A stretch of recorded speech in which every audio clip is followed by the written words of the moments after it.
I remember feeling like everything outside my life that wasn't cinema was kind of this void, relationships, family connections, everything. It was probably that necessary period where you have to sort of separate yourself from everything you knew before, or as you sort of define yourself as an adult.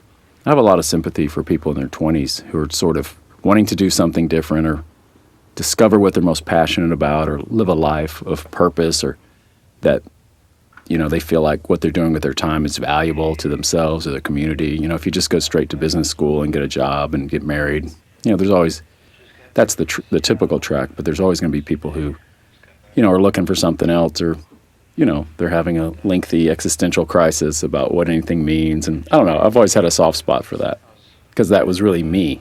I mean, although I have to say, cinema was the thing that saved me, or that I was always into from age 20 on. I had that kind of focus. What engaged me was film, which is a great thing to fill up your entire life because it encompasses everything.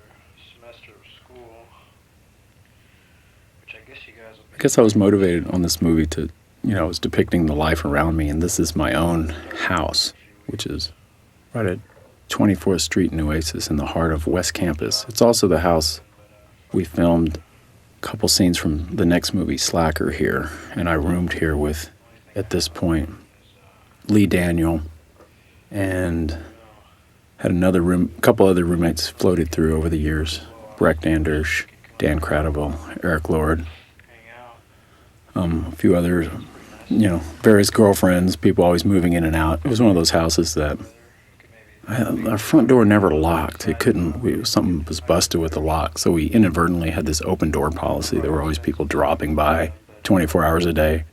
It was pretty fun for me. It's interesting, the notion of a personal film. While I would call this a personal film, I think it's personal on the interior.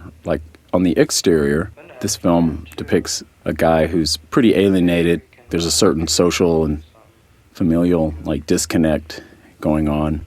But that wasn't really my life at all, even while I might have felt that.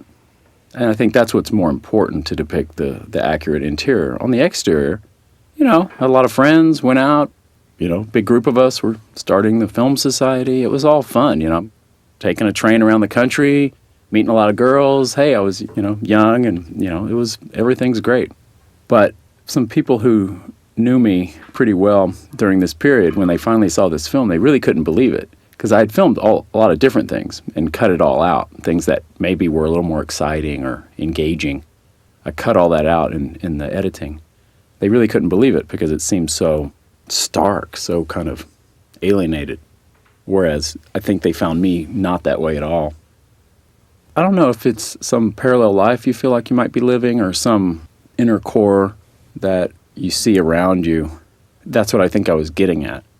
But maybe it was just a part of me, had I not been engaged in cinema, if I took that out of my life, then there really was this kind of vacuum. So, but most people don't. Most people fill that vacuum, with something. I was just lucky. For me, it was cinema. I have to say, nothing was, it's easy to look back on something you did so long ago and think, oh, I didn't really put much thought into that. I was really young. But I think you are kind of who you are. That's why I sort of, in a strange way, stand behind this film. I mean, I haven't seen it in so long. Or I went a lengthy time and didn't see it, maybe 7-8 years.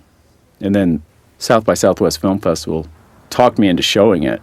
And I was thinking, I don't know, I had kind of not thought about this film in a long time and thought it was just an experiment, something I did to teach myself or to try something. But I spent a lot of time on it. I spent a little over 2 years on this film. I watched it again and thought, that's where I was at that time. To be honest, that's where I was, and that's what I could do at that moment, to do a film completely alone. I did it for $3,000 with the Super 8 camera, and I did every element of the film myself and didn't really collaborate with anyone. And that's kind of where I was at personally, and in my own film evolution. That's where I was at the time.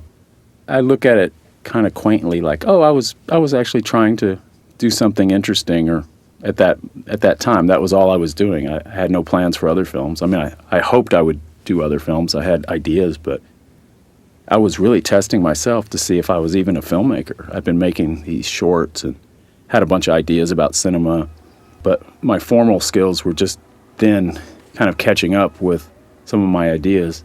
So, I don't know. You always challenge yourself with these things. You know, it enabled me to gain a little confidence and go on and try to do another film. So it was, important to me at the time. So that's why I sort of stand behind the movie now, going, well, it's definitely an early work, but, and it's certainly not for everybody, and I've hardly shown it to anybody ever. But it's, it's what it is at that time. I often joke when people ask if I went to film school.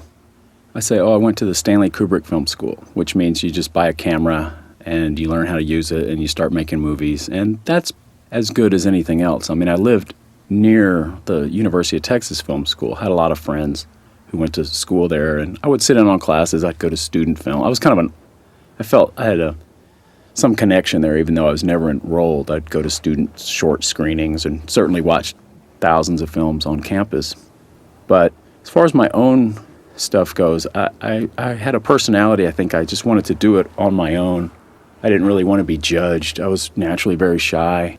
And what I felt I wanted to do, I knew wouldn't fit into that. I guess I'm always anti-institutional. I've never really gotten along in the academic environment too well. Not that I'm some big radical or anything. It just always kind of bugged me. I felt like there was some kind of, constraints there that I didn't really want to listen to.